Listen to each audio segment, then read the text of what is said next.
Hello guys! For tonight I have prepared a story by my good old friend ForgottenWell. The story is called Apparently My 13-year-old son Has an AI Girlfriend. So let's hear it. I was halfway through my shift when I got an unexpected phone call. Ethan had been pulled into the principal's office. They were hoping that I could come down to have a discussion. One that was better had in person. My boss was actually pretty understanding for once. He only yelled at me a little bit before letting me leave. I took the long way to Paul Revere Middle School because I wanted time to compose myself. Ethan had never been in trouble before, and to be honest, I didn't really know what to expect. I prepared for the worst as I parked my car and made my way into the school. The receptionist was kind and courteous, or maybe she was just taking pity on me because she could see the worry in my eyes. "Head into the office, the principal is waiting," she said, and then added, "I'm sure everything's fine." When people start saying things like, "I'm sure everything's fine," that's when I start worrying that everything is not fine. But I walked into the office anyway and was greeted with a firm handshake by Miss Peterson. "Thanks for getting down here so quickly. It's Allie, right?" Miss Peterson smiled and then noticed I was still in uniform. I hope it wasn't too much trouble. No, I reassured her. No trouble at all. Because we tried to get in touch with your husband, but he was preoccupied?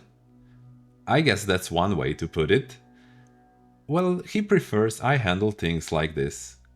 I understand, Miss Peterson nodded. We stood there awkwardly for a moment of silence and then decided I better dive right in. "So," I said, taking a deep breath, "he didn't get into a fight, did he?" "No, nothing like that. In fact, I have to admit that this situation goes a little bit outside my area of expertise. Do you mind if I ask you about Ethan?" "No, not at all." "How are things at home?" "Things are good," I lied. "Nothing out of the ordinary." "Has Ethan seemed more reclusive lately? Less likely to hang out with friends?"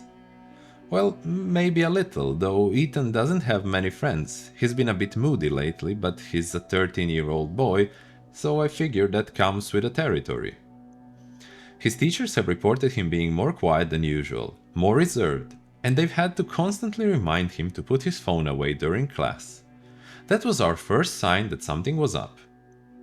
"I mean," I chuckled, "don't get me wrong, but I figure 90% of what you do here is tell kids to stay off their phones. That's not entirely inaccurate, but I can assure you some kids are worse than others.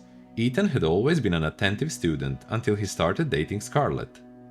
My jaw hit the floor, and the only word I could manage to get out was, "Dating?" "Yes, I'm afraid that Ethan has a..." Miss Peterson tried to find the right word to say, "girlfriend of sorts." "Miss Peterson, I would know if my son had a girlfriend." "Well, that's the thing. He's dating an AI girlfriend." AI? More kids than you'd think are doing it these days. I personally don't understand it, but then I've never been a very techie person. A lot of kids are embarrassed about it, so it doesn't surprise me that he's tried to keep it a secret. An AI girlfriend? Goodness. Suddenly the room started to close in.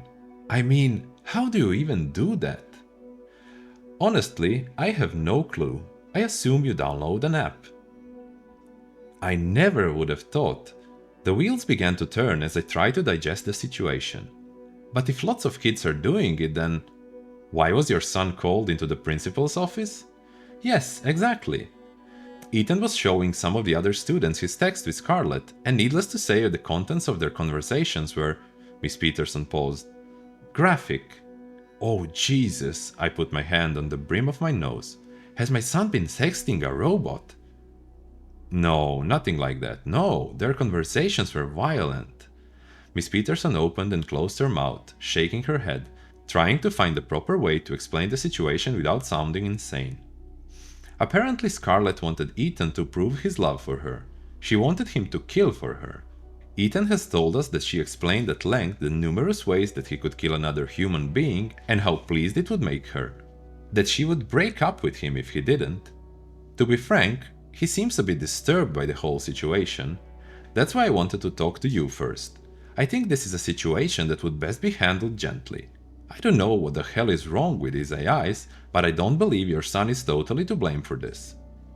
Miss Peterson put a hand on my shoulder and smiled.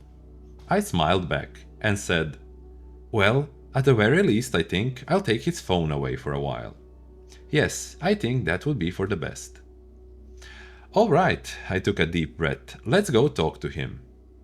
Miss Peterson and I went into the principal's office and talked to Ethan. It went better than I thought it would.